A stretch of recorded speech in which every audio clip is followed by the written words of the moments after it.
Kidlat News Updates. Sa ating mga balita, consolidated version ng 2025 national budget aprobado ng Bicameral Committee. VP Sara muling hindi sumipot sa pagdinig ng NBI. Pinoy singer Sofronio Vasquez, wagi sa The Voice USA. Ako po si Cesar Soriano, kasama ang buong puwersa ng Kidlat News Channel para ihatid ang mga nangungunang balita sa buong kapuluan. Ngayon, inaprubahan ng Bicameral Conference Committee ang final version ng 2025 General Appropriations Bill o GAB na naglalaman ng 66.352 trillion pesos na National Budget Plan para sa susunod na taon. Laman nito ang reconciled and consolidated versions ng Senado at House of Representatives sa House Bill No. 10800. Sa nasabing budget, niretain ang alokasyon sa Office of the Vice President o OVP na 733 million pesos alinsunod sa mungkahi ng mababang kapulungan. Sa kabila ng pledges ng mga senador na kaalyado ng mga Duterte, bigo ang mga ito na ibalik ang 1.3 billion pesos na tinapya sa 2.037 billion pesos funding request ng OVP. Isa pa sa pinag-usapang probisyon ng budget bill ay ang ayuda para sa Kapos ang Kita program o AKAP na isang cash aid program na may 39 billion pesos na budget sa bersyon ng Kamara. Tinanggal ito ng Senado ngunit kinumpirma ni House Speaker Martin Romualdez na nirestore ng buo ang alokasyon.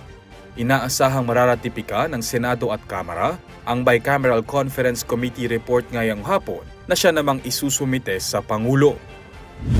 Hindi nakadalo si Vice President Sara Duterte sa itinakdang pagdinig ng National Bureau of Investigation o NBI ngayong araw.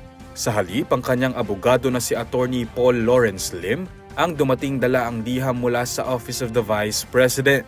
Ayon kay NBI Director Jaime Santiago, dumating si Attorney Lim bandang alas 9 ng umaga para ihain ng liham na humihiling na ipagpaliban ang pagharap ni VP Duterte. Sinabi ng abogado na huli nang nalaman ng Vice Presidente na kinansela ang kanyang dapat na pagdalo sa House Committee hearing dahilan upang hilingin ang pag-reschedule ng kanyang pagharap sa NBI. Ang nasabing investigasyon ay kaugnay ng umano'y kontrobersyal na pahayag ni VP Duterte na may kaugnayan sa assassination plot laban kina Pangulong Ferdinand Marcos Jr., First Lady Liza Araneta Marcos at House Speaker Martin Romualdez. Dagdag pa ni Santiago, pinag-aaralan na rin nila ang iba pang mga aspeto ng kaso, kabilang na ang posibleng reklamong kriminal na isasampa laban sa Vice Presidente. Samantala, tiniyak ng NBI na patuloy silang makikipag-ugnayan sa Office of the Ombudsman para sa legal na proseso ng kaso. Itinanghal na kampiyon ng The Voice USA ang Filipino singer na si Sofronio Vasquez.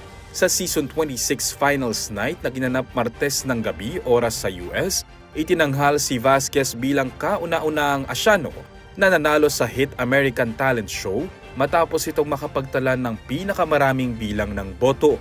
Sa final round, inawit ng tawag ng tanghalan alumnus ang Unstoppable ni Sia at ang A Million Dreams mula sa pelikulang The Greatest Showman. Bago ang final announcement ng winners, nagpasalamat ang 32-year-old singer kay Michael Bublé na nagsilbing coach nito.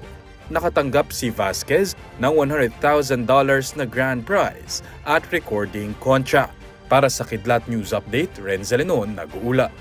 At inyo pong natungayan ang mga headlines sa nakalipas na mga oras. Manatiling nakatutok para sa mga susunod na updates at breaking news. Ako po si Cesar Soriano, kasama nyo sa bawat pagputok ng balita.